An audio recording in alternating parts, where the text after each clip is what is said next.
Welcome to Sib Spot. Today's featured Reddit stories are from PettyRevenge. Story 1 is by The Best Possum. Dude insulted my boyfriend, so I danced with him. My boyfriend and I were at a German folk fest and there was one formal dance we had to participate in. I danced for a few years when I was a teen while my boyfriend barely had any dancing experience. There was this one dude who was apparently dancing competitively, and after that formal dance, he made a mean remark about how my boyfriend maybe should have practiced some steps beforehand. He did, and he didn't do a bad job at all. Naturally, I asked him if he minded to have a dance with me. He complied, saying he would be delighted, and that he also always wanted to have at least one dance with someone who actually knew what they were doing. Next up was a tango argentino, which was a lucky one for me because you get really close and can talk the majority of the time if you want. And I really wanted. Here were the pieces of dialogue that I remember. Me: so, for how long have you been dancing? Him: 4 years now. Me: really? Oh, okay, but probably not very regularly. Him: what? Why? No, I go at least once a week. Me: I just thought people sometimes get busy, with jobs and life, but yeah, I guess you never know. ... Me: and what's your favorite dance? Him: tango argentino is nice, but I think my favorite one is... Me interrupting: no, of course it's obvious this ain't it. No worries. ... Me: you don't have a steady dancing partner, do you? Him: no. Why? Me: just the way you dance. ... Me: have you thought about trying other sports? Him: no, I really like dancing. Why would I? Me: just asking. I love lifting, for example, and a friend of mine from dancing swears by yoga as cross-training. Him: oh yeah, that actually sounds cool. Maybe I'll think about it. Thanks. Me: no problem. Maybe there's some sport where you have natural talent. The whole dance went like this. When it was over, I thanked him for the dance. He sourly thanked me back, and I patted his hand with a reassuring, "You're welcome, and don't fret it. Everyone learns at their own pace." That's actually funny. She got in for a nice close dance where she insulted his dancing every step of the way. This is just another story where I don't understand why this guy feels the need to say something rude to her boyfriend to begin with. So this revenge that she got on him was completely deserved. Our next story today is by Twinkle Goddess X. I'll get my discount one way or another. Posted this and it seems like PettyRevenge to me. I had to go to the ER a few years ago because I got something stuck in my eye. The pain was excruciating, and it was bad enough that the urgent care clinic said I really needed to go to the ER. I go to the ER, get through triage, and immediately see a doc who flushed, dyes, scopes, and eventually is able to get the burr out of my eye without blinding me. All good, I think, because this hospital is in network. Well, fine readers. It turns out that while the hospital may be in network, you can be treated by a doctor in an emergency and get a bill for thousands of dollars because the doctor you saw for an emergency was an independent contractor and therefore out of network. I was floored to get a $3,100 bill for the care I received. Sure, I was happy that I wasn't blind, but $3,100 seemed steep. I called, and sure enough, the facility fees were almost nothing thanks to the insurance discount. But no discount at all on the doctor. I was very angry because I really had no choice in who saw me. And if there had been no in-network doctor on duty, would I have had to wait? So I hatched a plan. They would not negotiate on price at all. I thought this was ridiculous. I could have paid the bill, but I have principles, darn it. I told the billing folks that I couldn't afford the bill and wanted a payment plan. I'm not sure if there was a law requiring them to accept a payment plan, but they agreed and asked what I could afford.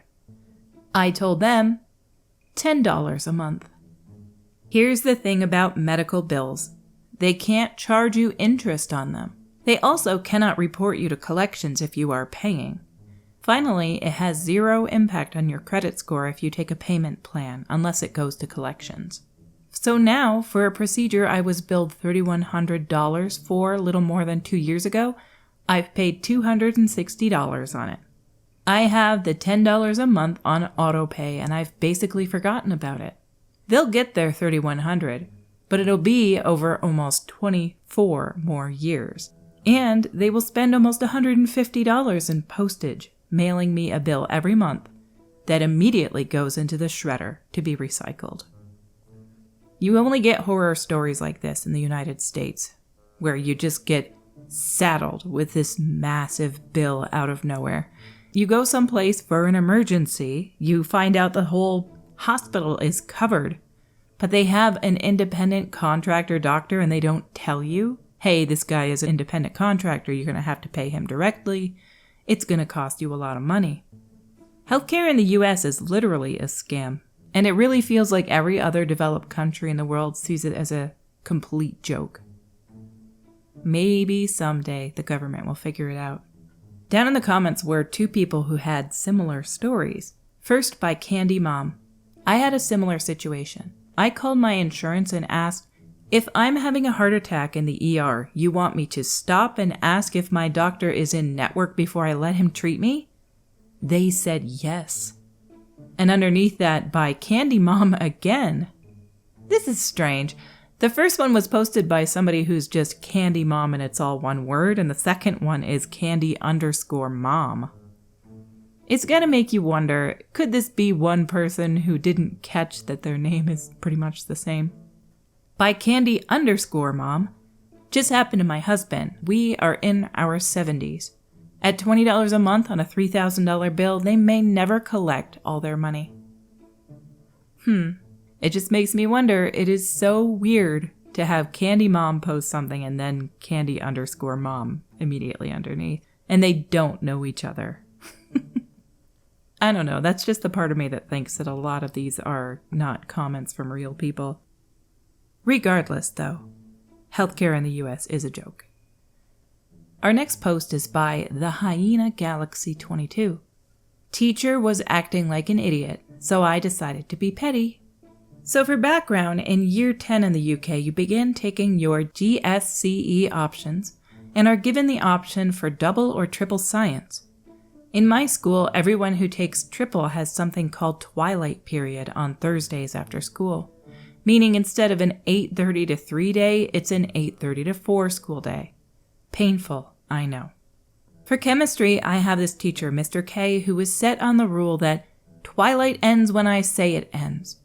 He told us that the latest he let out a class was 5:45 p.m. one time. We were doing a practical in chemistry, and after he spent 30 minutes on the starter, began going through all the information we needed to do for the practical to be done safely. I, beginning to notice that we have been there for a while, look up at the clock on the wall. 3:47 p.m. Oh, great. So we begin the practical and get it done quickly, but that's not everything that we have to do. There's questions in our practical books that we need to answer. Only problem is that my and other people in the classes' books are in my biology classroom next door, and the teacher has already gone home. Other people had taken theirs home by order of my biology teacher, a decision she would soon regret thanks to Mr. K. So he was angry with the class and those who had left theirs at home. Now, here's another part of the story that's important. Mr. K had the effing key to the room, but apparently it was my responsibility to make sure that I have my book. But I literally can't access it, and he refused to unlock the door. People like this really piss me off, and he made it even worse by saying, if these questions aren't done for tomorrow, you will be getting an hour's detention after school. That was the closest I have ever come to swearing at a teacher. So now we get to the petty revenge. Mr. K let us out of school at 4:40 and I was pissed. I had no access to the questions, so I was worried sick about getting detention I didn't deserve. The next morning, I went straight to my biology teacher's, Mrs. S.'s room and asked for my book, hoping to barely finish the questions by doing them in a class I could care less about. But then I had an idea. Mr. K was a form tutor, meaning that he had 30 kids who had to go to his room first thing in the morning before lessons. Some of these kids are in my science class, and some of their books were in a box in Mrs. S.'s room. I grabbed my book, grabbed their books, and said thank you to the biology teacher. I went downstairs, knocked on Mr. K's room, and entered. I said, "Morning, sir. I have some practical books from Mrs. S.'s room for your form to give out." No response. As I was giving them out, he was just staring daggers at me, like I had committed some sort of heinous crime against humanity, and I just smiled back at him. Later in the year, when I got my report, I got excellent, the highest you can get for attitude to learning in every class bar one. For chemistry, I had simply been given a good, which basically means generally good but sometimes a bit disruptive. I would just like to say F you to Mr. K. I hope you have the constant feeling of a hair in the back of your throat for the rest of your days. Some teachers in schools are serious power-tripping teachers. I've worked with a couple of them in the past, and I always talk about this one science teacher who wouldn't let kids go to the bathroom if they asked in the middle of class. They had to ask before class. If they asked in the middle of class, she would give this big attitude and lecture to everybody, and then she might let them go, but she was a big-time power tripper. I was a teaching assistant, and she was not well liked by the students or the faculty at all. Some people cling to power too much. They feel like if they don't do that, they'll lose control of their class entirely. There is no reason that she has to do that. To me, it just feels like it's an insecure teacher thing to do. You can earn students' respect by being respectful, and then you have control of your class. You don't have to power trip over them and make sure that they follow every rule that you set in place, and make up silly rules that they shouldn't have to follow to begin with. Our stories for today have come to a close. Until we meet again, have a sunny day.